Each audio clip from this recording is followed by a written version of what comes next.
जो हम professional practice में न्यू टॉपिक जो कंटिन्यू करने जा रहे हैं, स्टडी करने जा रहे हैं, वो है HRM का। इसको हम लिटरली बोलते हैं ह्यूमन रिसोर्स मैनेजमेंट। आपने सिर्फ यूनिवर्सिटीज़ के अलावा हर ऑर्गेनाइजेशंस, बहुत सी ऐसी ऑर्गेनाइजेशन, यूनिवर्सिटी भी अगर ना सोचा जाए तो कहीं कहीं बहुत कम, शाज़ नाज़िर 90% जहाँ पर कोई ऑर्गेनाइजेशन बिल्ड होती है वहाँ पर ये डिपार्टमेंट लाजमी होता है। अब इस डिपार्टमेंट का होना उस ऑर्गेनाइजेशन के लिए एक बेस्ट अपॉर्चुनिटी होता है कि अपनी उस ऑर्गेनाइजेशन को बेस्ट वे में चलाना, बेस्ट वे में रन करना। क्योंकि जब ये ऑर्गेनाइजेशन में ये डिपार्टमेंट होगा, ये और उस ऑर्गेनाइजेशन में मौजूद जितने भी एम्प्लॉयज़ होंगे उनकी जो केयर करने वाले या उनको मैनेज करना या उनको मोनेटाइज करना, इसका इनका काम होता है। यहाँ तक कि हायरिंग का कॉन्सेप्ट भी इन्हीं पर ही आता है। तो कहने का मकसद ये है कि HRM में ह्यूमन रिसोर्स मैनेजमेंट, जैसा कि यहाँ पर आपको इंट्रोडक्शन में आपको बताता हूँ कि it is a function in organization designed to maximize employees' performance in service of an employer strategic objectives। जो भी अभी मैंने आपको बताया, किसी भी ऑर्गेनाइजेशन का जो डिज़ाइन के हिसाब से एक फंक्शन होता है, वो फंक्शन कौन परफॉर्म करता है? वो HRM परफॉर्म करता है। किस तरह परफॉर्म करता है कि वो अपने एम्प्लॉयज़ की परफॉर्मेंस को बेहतर तरीके से मेंटेन करता है उनकी सर्विसेज में, और बहुत सी ऐसी स्ट्रेटजिक इम्प्लीमेंट करता है जिससे वो एम्प्लॉयज़ उस तैराकार में रह कर उस ऑर्गेनाइजेशन के में फॉल कर कर अपने उस ऑब्जेक्टिव जो उनको टास्क दिए जाते हैं उनको फुलफिल करते हैं। तो ये एक बैकबोन का काम करता है HRM। जिस तरह हमने लास्ट लेक्चर में पढ़ा था फाइनेंशियल के हिसाब से, इस यहाँ पर जो है ये जो HRM किसी भी ऑर्गेनाइजेशन का सबसे बेस्ट पार्ट है, जो उस ऑर्गेनाइजेशन को प्रॉफिटेबल, उस ऑर्गेनाइजेशन की हर तरह से मैनेज करने का जिम्मेदारी इस पर होती है। अच्छा, इसको नेक्स्ट अगर कंटिन्यू करें, management of the people involve होते हैं, स्टाफ ट्रेनिंग इन्वॉल्व होते हैं, और डेवलपमेंट की साइड पर जितनी भी डेवलपमेंट उस ऑर्गेनाइजेशन की इन्वॉल्व होती है वो भी इनके ही अंडर आती हैं। ठीक है। और ये जो वो इनके लिए सजेस्ट करते हैं, कोई भी स्ट्रेटेजिक अप्रोच सजेस्ट करते हैं, ये उन लोगों के लिए जो कि उन कंपनी में एम्प्लॉयज़ काम कर रहे हैं। वो बेशक मैनेजमेंट से ताल्लुक़ रखते हों, वो बेशक स्टाफ से ताल्लुक़ रखते हों, या बेशक और किसी डिपार्टमेंट में उस ऑर्गेनाइजेशन में किसी डिपार्टमेंट से ताल्लुक़ रखते हों, तो वो इसके HRM के अंडर आते हैं। यानी कि ये वो एक्टिविटी जो स्ट्रेटेजिक अप्रोच अप्लाई करवाते हैं उनसे, ताकि माहौल और उस ऑर्गेनाइजेशन के टास्क जो भी हैं वो इम्प्लीमेंट टाइम टू टाइम हों। ठीक है। बेसिकली एक HRM जो है वो ख़ास तौर पर अप्रोप्रिएट किया जाता है सॉफ्टवेयर वर्क, क्योंकि हम कंप्यूटर साइंस के साथ रिलेट हैं, तो सॉफ्टवेयर का लाजमी मैं ज़िक्र करूँगा। तो आपको इसके बाद जो हमारा नेक्स्ट स्लाइड है वो ये है कि हमारे पास जो भी क्राइटेरिया है, जैसे कि हम अगर चलें कोई HRM के फीचर्स क्या होते हैं, यानी कि ह्यूमन रिसोर्स मैनेजमेंट के फीचर्स क्या होते हैं, खुसूसियात क्या होती हैं, करैक्टरिस्टिक्स क्या होते हैं। तो सबसे पहला करैक्टरिस्टिक्स जो होता है वो ये होता है कि लॉन्ग टर्म स्ट्रेटेजिक अप्लाई करना है, और उनमें जो भी स्टाइल के हवाले से या उनके ऑर्गेनाइजेशन के हवाले से जो भी प्रोएक्टिव वर्क्स हैं उनको फुलफ़िल करवाना। अच्छा, जो भी टर्म्स इस्तेमाल की जाती है वो ज़्यादातर यहाँ पर HRM की जो रिस्पॉन्सिबिलिटीज़ होती हैं वो ज़्यादातर लॉन्ग टर्म की होती हैं, शॉर्ट टर्म की कोई भी स्ट्रेटेजिक नहीं अप्लाई होती। तो जैसे कि यहाँ पर आपको स्लाइड में हेडिंग नज़र आ रही है, long term strategic and proactive in style. इनको अगर मैं डिटेल में स्टडी करता हूँ तो लिखा हुआ है the problem associated with the personals in an information technology Environment require a disciplined approach to establishing number of staffs, utilization of the personnel, development and education of the employees, together with the construction of comprehensive human resource management policies that are not only responsive to immediate needs but also are building blocks for the medium and long term corporate requirements. जो कि मैंने आपको ये इस heading में या इस जो पॉइंट है जो मैंने रीड आउट किया है इसमें बेसिकली मैं हाफ से ज़्यादा आपको बता चुका हूँ पहले से कि ये ज़्यादातर तो एचआरएम के फीचर्स में ये आता है कि जो भी अप्रोच अपनाते हैं कोऑपरेट करते हैं उस ऑर्गेनाइजेशन वो ज़्यादातर होता है लॉन्ग टर्म के लिए या मीडियम टर्म के फॉर्म में होता है, शॉर्ट फॉर्म के लिए नहीं होता। यानी कि जो ये वो उसके ज़िम्मेदार नहीं होते कि फ़ौरन रिस्पॉन्स दें उसकी नीड्स के हवाले से। ये basically building blocks for the medium and long term corporate requirements पर अमल करते हैं और उसके मुताबिक जो भी ऑर्गेनाइजेशन में जितने भी लोग जितने भी एम्प्लॉयज़ वो चाहे वो नंबर ऑफ स्टाफ्स जितने भी हैं और यूटिलाइजेशन पर्सनल यहाँ तक आपकी देखें। एक और बात यहाँ पर ऐड करता जाऊँ कि जब भी आप किसी ऑर्गेनाइजेशन के साथ अटैच होते हैं तो सबसे पहले आपकी जो रिक्वायरमेंट्स आपकी पर्सनल इंफॉर्मेशन जो भी होती है वो एचआरएम के पास होती है और उसके पास होना ये होता है कि एक रिकॉर्ड होता है। जब भी किसी का कोई रिकॉर्ड मांगा जाता है चाहे वो किसी डिपार्टमेंट में से भी हो, हर एक डिपार्टमेंट में तो उसका अलग अलग क्राइटेरिया उसका सेट कर लेते। उसने भी अगर उस डिपार्टमेंट के किसी हेड ने इसका किसी भी इंसान का किसी भी पर्सन का अगर बैकग्राउंड निकालना है तो वह एचआरएम को ही कॉल करेगा कि मुझे फलां बंदे का डाटा चाहिए।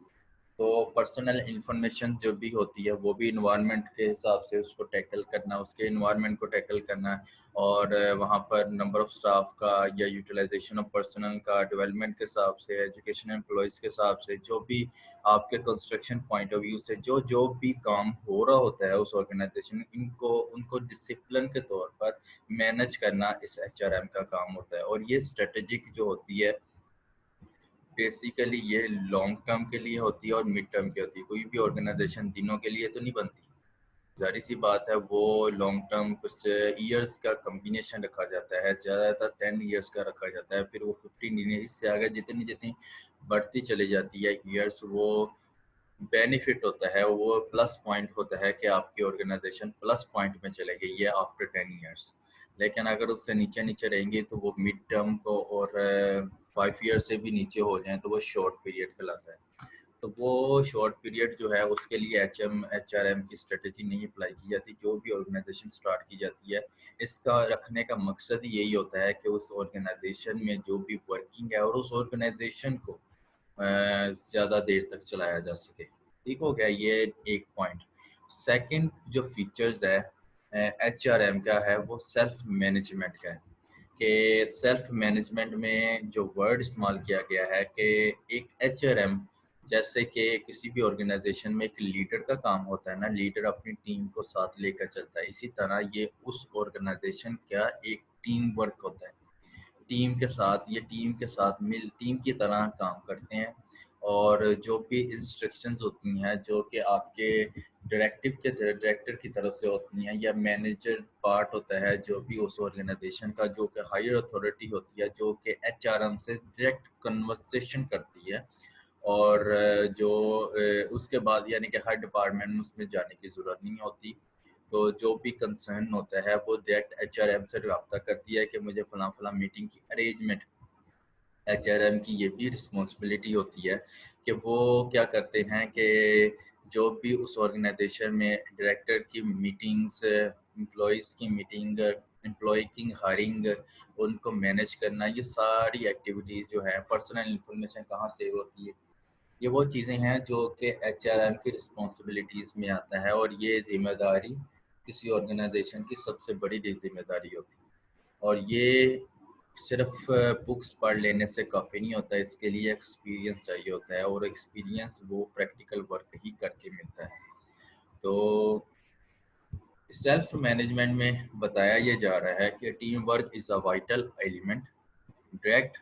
and regular face-to-face contact between the managers and workers is emphasized. So this build trust and help maintain motivations. The trick is to reconcile motivating individuals with team building, because it is team non-individual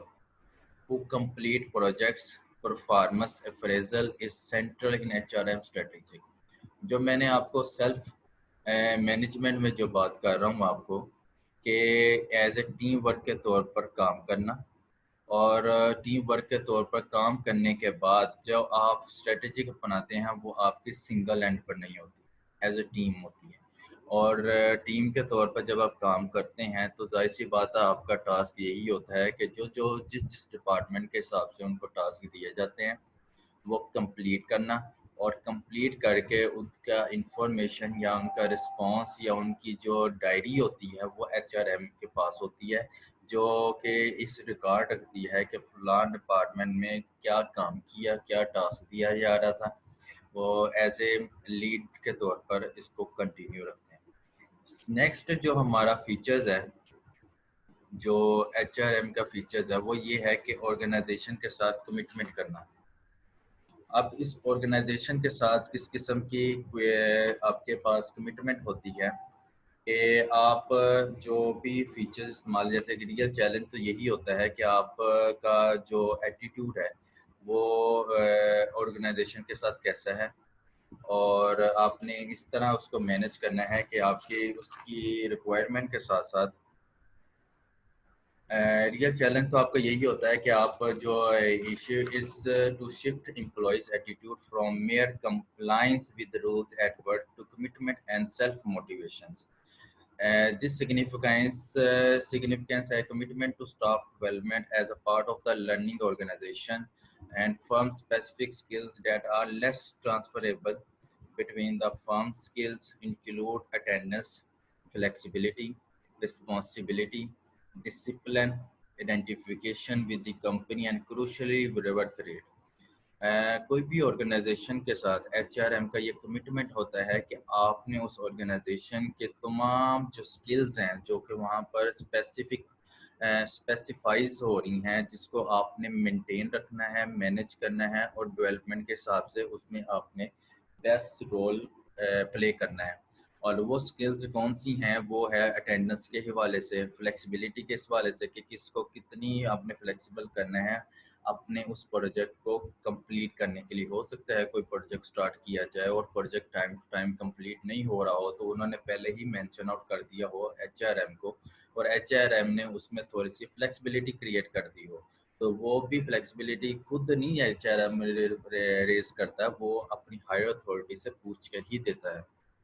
बस उसके पास इख्तियार होता है कि वो आगे direct कर सके, लेकिन जो पीछे से उसको जो इंस्ट्रक्शंस मिल रही होती हैं वो डायरेक्टर की तरफ से ही मिल रही होती हैं, यानी कि वो कंपनी का ओनर की तरफ से मिल रही होती है। बेसिकली मैं डायरेक्टर को उस मैनी में ले रहा हूँ, who on the that company, so that organization that company. तो उस हिसाब से आपकी अटेंडेंस, फ्लेक्सिबिलिटी, जो भी आपकी रिस्पॉन्सिबिलिटीज़ हैं, डिसिप्लिन हैं, आइडेंटिफिकेशन जो कंपनी के साथ आप किस डिपार्टमेंट के हैं, क्या काम है आपका, आपका जो टास्क मिलता है आप करते भी हैं या नहीं करते, ये वो चीज़ें हैं जो कि आपकी स्किल्स के साथ अटैच हो जाती हैं। अच्छा, इसके साथ आपकी जो वर्क रेट, एक तो आपकी identification, discipline, responsibility, flexibility, attendance, ये तो शामिल ही शामिल है। साथ में ये भी शामिल होता है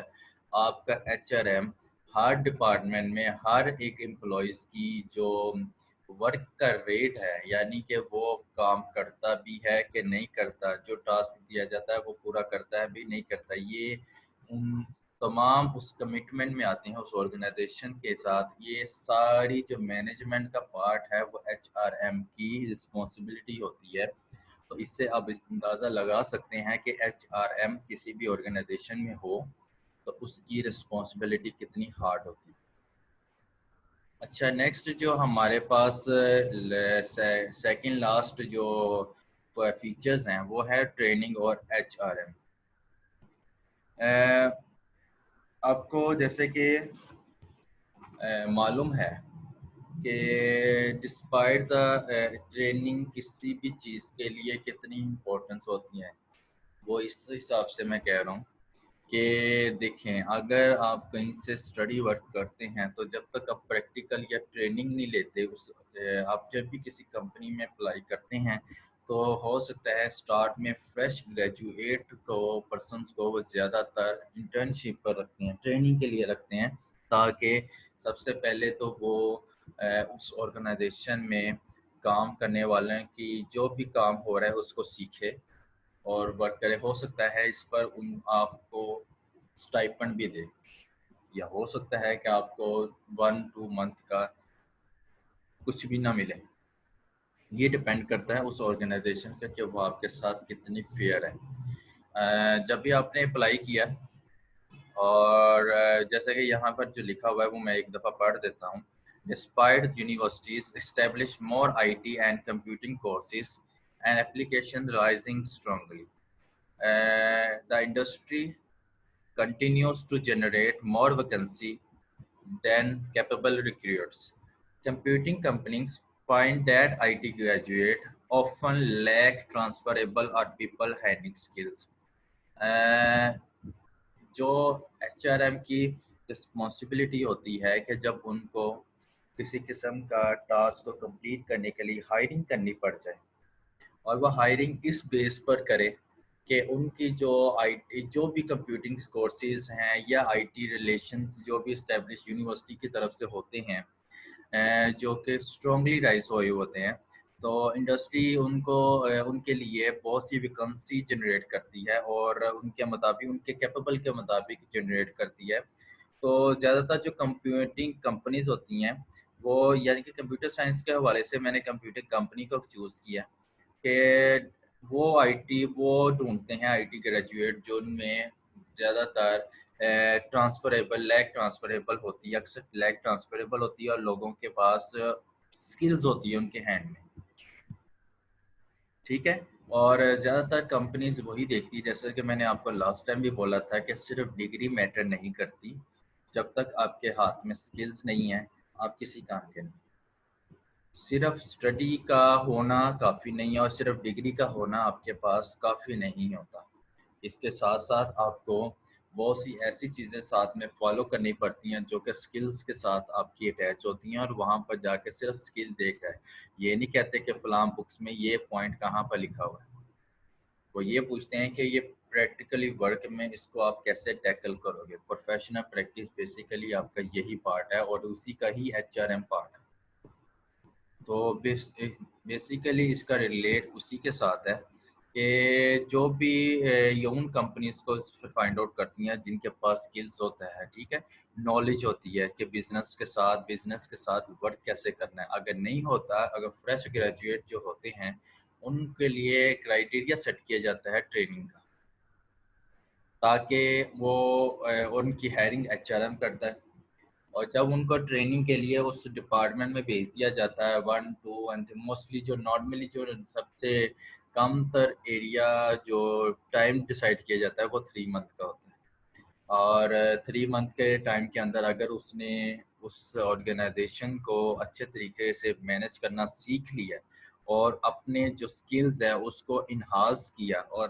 जाहिर सी बात है जो उसने स्टडी आउट किया अगर उसने उसकी इम्प्लीमेंट करके दिखा दिया तो वो कंपनी उसको हायरिंग कर लेगी, उसकी हायरिंग कर लेगी। अदरवाइज वो इसी तरह अपना जो पीरियड है वो चलाते रहते हैं, ट्रेनिंग का, इंटर्नशिप का, जो स्टाइपेंड के तौर पर भी देना पड़े तो देते हैं, अदरवाइज कुछ ऐसे भी ऑर्गेनाइजेशन है जो कुछ भी नहीं देते। तो ये था ट्रेनिंग और एचआरएम का कॉन्सेप्ट। नेक्स्ट जो हमारा एचआरएम का जो पॉइंट है वो है यूनिटरी पर्सपेक्टिव।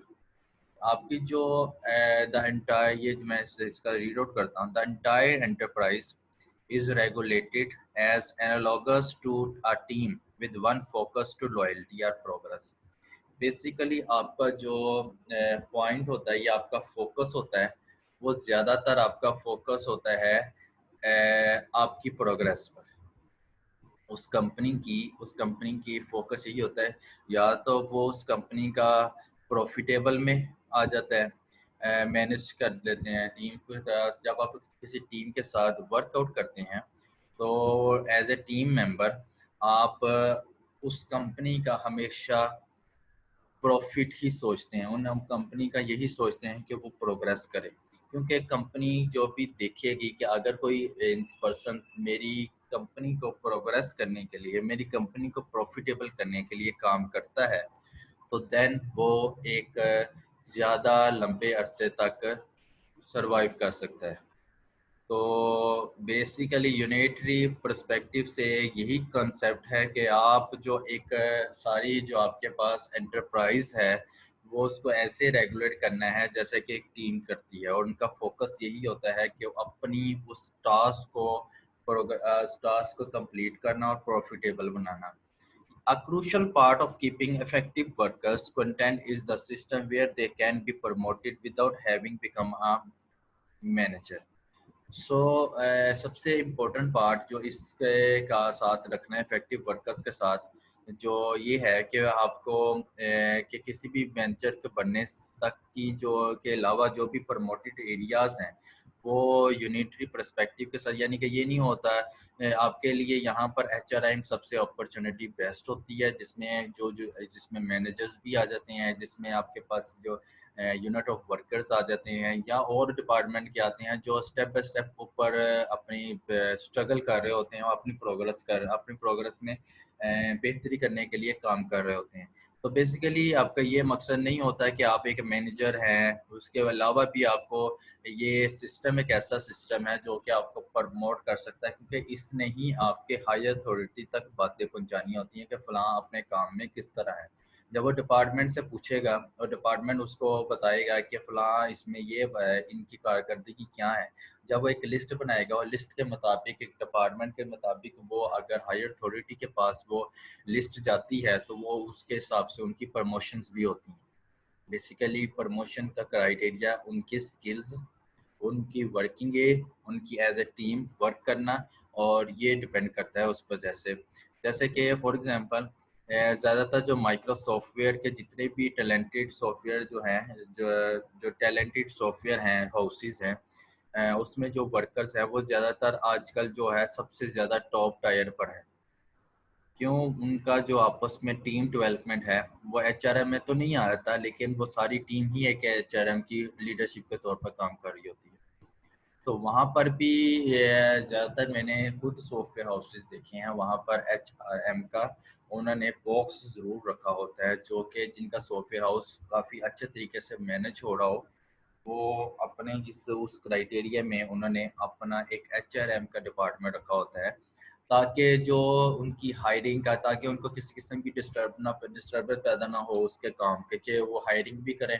उसके बाद मैनेज भी करें, और इसके अलावा और जो आपके पास जो जिम्मेदारियां हैं वो उसको साथ साथ कंप्लीट करें। तो इस तरह नहीं होता, तो एक वो डिपार्टमेंट में वो एक HRM के डिपार्टमेंट रख देते हैं, जिसकी वजह से ये हमें उनको फ़ायदा हो जाता है कि एक तो उनका काम चलता रहता है, और काम के साथ साथ उनको जो भी फोकस है उनका वो कंप्लीट होता है। ये थी फीचर्स जो कि HRM के इन्वॉल्वमेंट के क्राइटेरिया में आते हैं। इससे नेक्स्ट जो HRM का जो मॉडल होता है